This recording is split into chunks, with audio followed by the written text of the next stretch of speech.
Fala, torcida vascaína, Felipe Tirro de volta na área com mais um Gráficos de Desempenho sobre Vasco. Vocês pediram e o quadro voltou. É o quadro aqui onde a gente analisa a situação do Vasco na competição por um ângulo um pouco diferente do que você está acostumado a ver aí.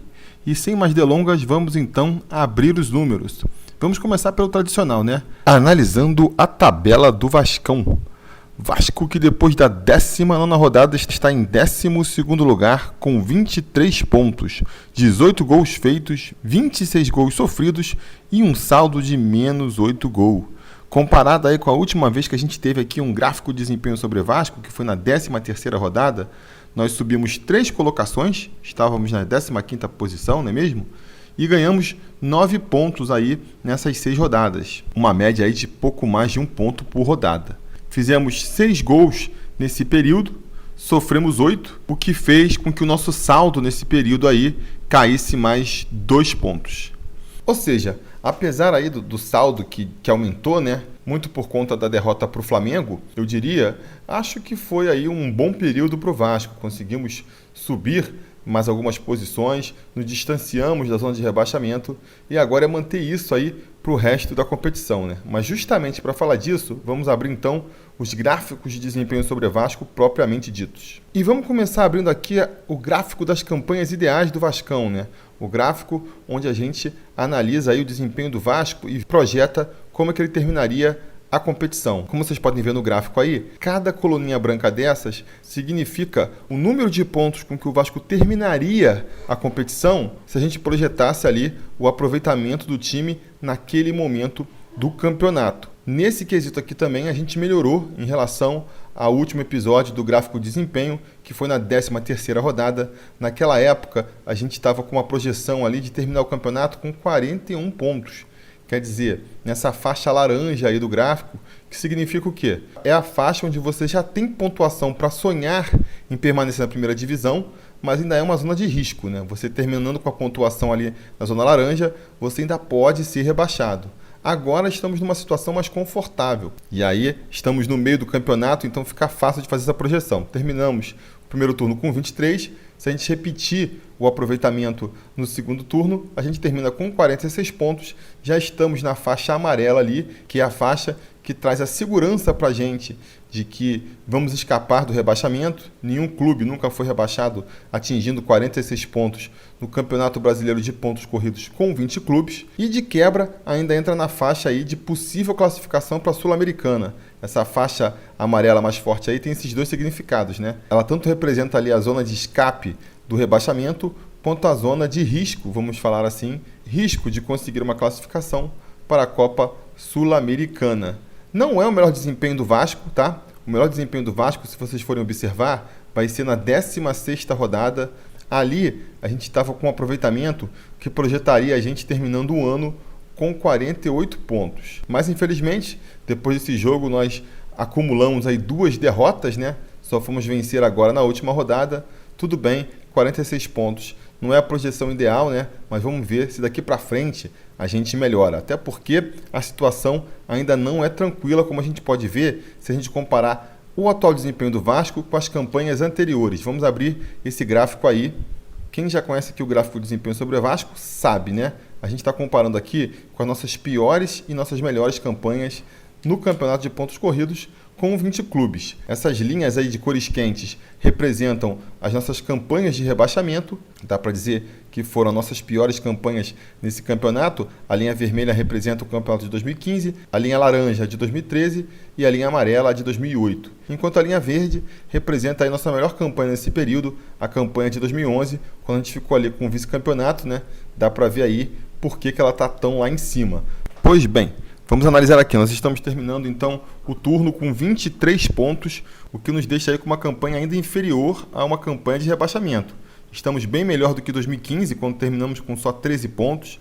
Estamos melhor também do que em 2008, quando terminamos com 19 pontos, mas ainda estamos pior do que 2013, quando terminamos o primeiro turno com 24 pontos. Comparando com 2011, então, nem tem graça, né? Naquela campanha, nós terminamos aí o primeiro turno com 35 pontos. Então sim, ainda dá para dizer que a campanha do Vasco até aqui é uma campanha de rebaixamento.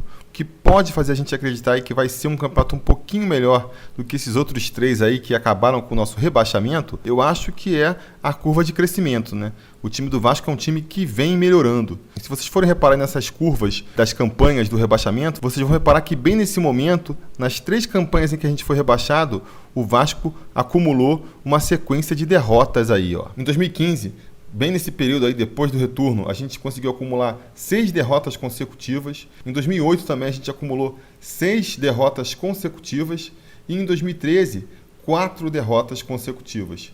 Então, se a gente conseguir nesse campeonato agora, eu não digo nem emplacar uma sequência de vitórias, mas não emplacar uma sequência de derrotas, a gente naturalmente já vai se distanciar aí dessas campanhas ruins, né? Pela boa fase do Vasco, dá para acreditar que isso vai acontecer. A única coisa que me preocupa, me deixa com a pulga mais atrás da orelha, é justamente aí o desfalque que a gente vai ter do Thales Magno, né? Deve desfalcar o Vasco aí por até 8 jogos em outubro, servindo a seleção brasileira no Mundial Sub-17. E aí vamos ver, né? Se a gente conseguir passar esse período aí de 8 jogos sem o Thales Magno, sem conseguir uma sequência de derrotas como foi nesses outros anos, eu acho que naturalmente a gente já vai se distanciar das campanhas que nos levaram ao rebaixamento. Mas por falar de campanhas que nos levaram ao rebaixamento, vamos agora comparar nossa campanha atual com a campanha do ano passado, que foi uma campanha digna de rebaixamento sim, né? Inclusive, já falei várias vezes aqui, em 2018 a gente teve uma campanha pior do que de rebaixado, porque em 2013 nós terminamos o campeonato com mais pontos do que terminamos em 2018, mas então vamos comparar aí, ó. A gente está com 23 pontos no primeiro turno, ao contrário do ano passado, quando estávamos com 21. E se você vir por aí, gente falando que o Vasco terminou o ano passado com 20, 19 pontos, isso é porque não está considerando os jogos atrasados. Está pegando o Vasco com 17 ou 18 jogos e considerando que ele terminou o primeiro turno com esse número de pontos.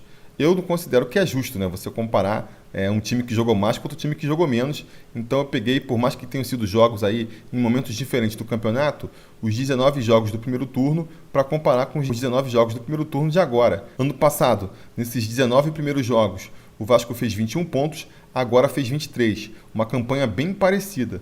Mas o que a gente pode ver de diferente aqui entre as duas campanhas? Enquanto a campanha do ano passado começou bem e foi rateando, essa começou rateando e agora está subindo, né? Vocês podem ver aí que em 2018 a gente também vai enfrentar uma série de jogos sem vencer. E se a gente conseguir não passar por isso agora, com certeza a gente vai conseguir fazer uma campanha superior à de 2018, sim. Eu espero que a gente consiga, né? Porque chegar na última rodada, ainda dependendo de resultado, é tudo que eu não quero para o meu 2019.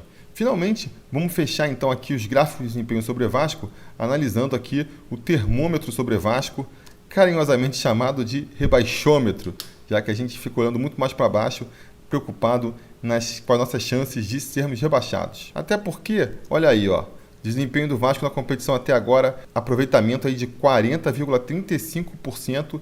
Isso deixa a gente ali na zona amarela, um pouquinho acima só do aproveitamento para ser rebaixado. Interpretando aqui esse termômetro, para quem não conhece o quadro aqui ainda, ele significa o seguinte, ó, com o nosso aproveitamento aqui de 40,35% no primeiro turno, a gente precisa ter um aproveitamento agora no segundo turno de 35,9% para conseguir escapar. Nesse rebaixamento aqui eu estou levando em consideração 43 pontos como o mínimo para a gente ter chance de ser rebaixado. Porque na maioria das vezes com 43 pontos você escapa. Não é o ideal, né? O ideal que a gente precisa para não depender de ninguém é manter esse aproveitamento aí de 40% no segundo turno, né? Aí a gente consegue ali uma folguinha para ter certeza de que não vai ser rebaixado. E com isso, basicamente, é com que a gente pode sonhar aí nesse segundo turno, porque olha só esses outros números. Se a gente quiser sonhar com uma vaguinha na Libertadores, sem depender de outros clubes, né? Ou seja, entrar no G6 da competição, a gente vai precisar daqui para frente ter um aproveitamento de pelo menos 61,40%. Se a gente quiser sonhar ainda com o campeonato, se é que tem alguém sonhando aí com o Vasco campeão ainda em 2019, a gente teria que ter um aproveitamento aí de 92,46%. Ou seja, é muito difícil, né? Esses são números, lembrando, generosos. Provavelmente teria que fazer até mais do que isso. Então, galera, o sonho aí é mesmo fugir do rebaixamento, né? E que nem eu sempre digo, se você foge do rebaixamento com alguma folguinha, você acaba caindo na Sul-Americana, fica sendo um prêmio de consolação ali. Eu acho que é o máximo que dá para esperar. Bem, É isso que eu tinha para dizer por hoje. Diga nos comentários o que vocês acharam de mais esse gráfico de desempenho sobre Vasco. Não se esqueçam também que para a gente continuar com esse trabalho aqui, principalmente continuar fazendo esses programas mais elaborados, como é o caso do gráfico de desempenho sobre Vasco, o analisando os melhores momentos, é muito importante a colaboração de vocês para deixar o Sobre Vasco um projeto viável. Então, se vocês quiserem apoiar a gente aí, tanto lá no apoia.se/sobrevasco, quanto aqui mesmo, sendo membro no YouTube, a partir de R$3 aí vocês ajudam a gente pra caramba, e dependendo da faixa de contribuição, vocês ainda conseguem aí benefícios exclusivos, como concorrer a uma camisa Sobre Vasco ou participar do nosso grupo no WhatsApp. Beleza? Conto com a participação de vocês aí, conto com o comentário de vocês também, para a gente continuar essa discussão aqui na caixa de comentários. Não se esqueça também de curtir o vídeo, assinar o canal, ligar o sininho de notificações e a gente vai se falando.